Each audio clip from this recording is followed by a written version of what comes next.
Torchlight 3 has made its way to a console near you.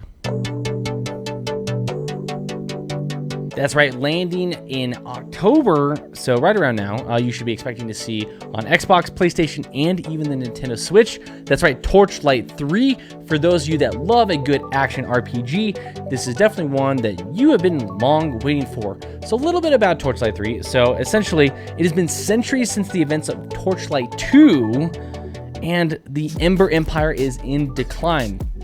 So basically everything you did in Torchlight 2 has gone out the window, and now we got a third game. So Torchlight 3, Novastraia is again under the threat of invasion, and it is up to you to defend against the Netherim and its allies. Cool, more threats that you're gonna have to battle. Gather your wits and brave the frontier to find fame, glory, and a grand new adventure. Honestly, sounds like a blast. If you're into just kind of the slash and beat 'em up, hit 'em with all the spells and cool stuff out of an action RPG, this is definitely one that's going to be up your alley coming into the holiday season, and it's going to be available and playable on all of the next-gen consoles. Pretty excited. So let's go over a few things, starting off with what exactly is Torchlight 3. So Torchlight 3 is, like I said, it's been centuries since the events of Torchlight 2.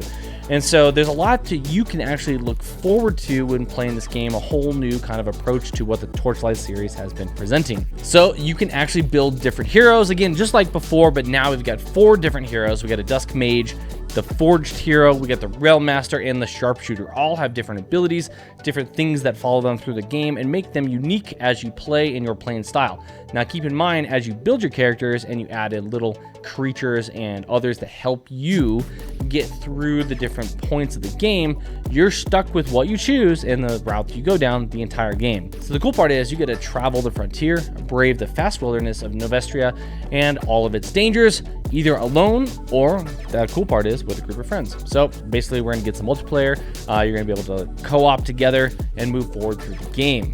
Now you're gonna wanna make sure you build and upgrade your fort, and like it says, it is time to rebuild. That includes you.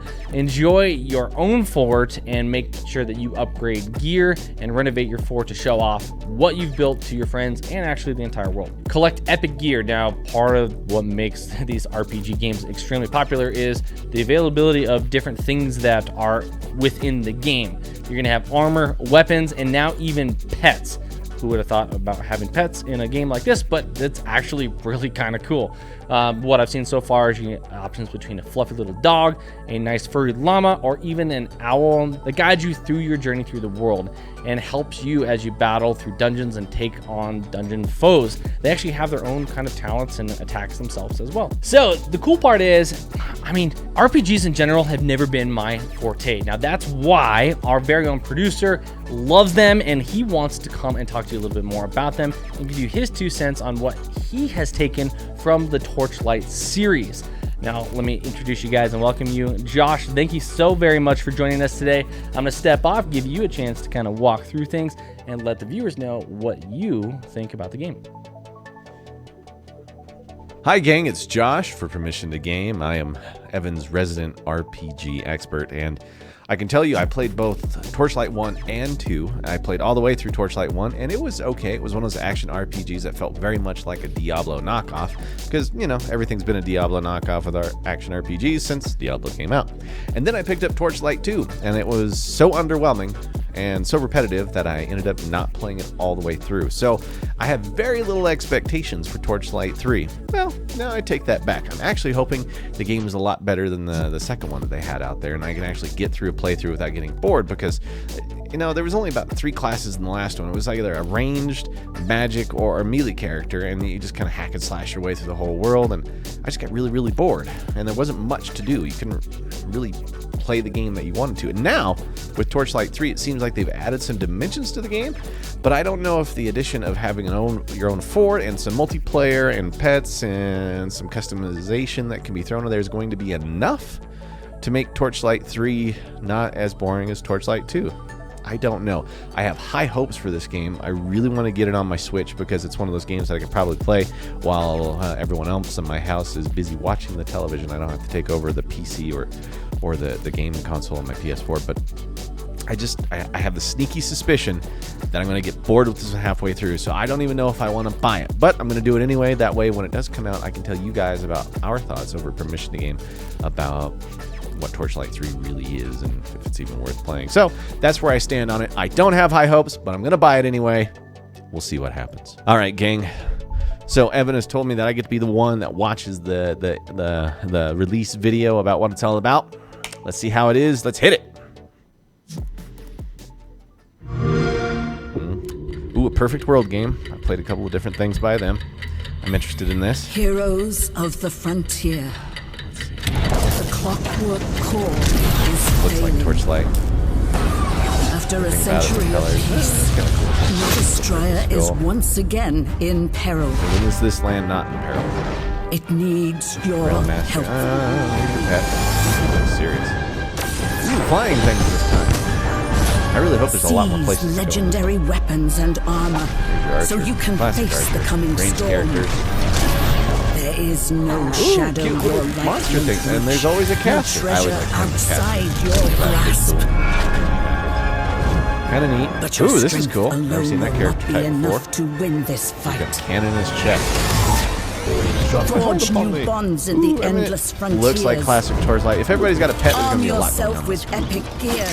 A lot of customization. And lay Feels waste to your almost foes. too Fortnite-ish.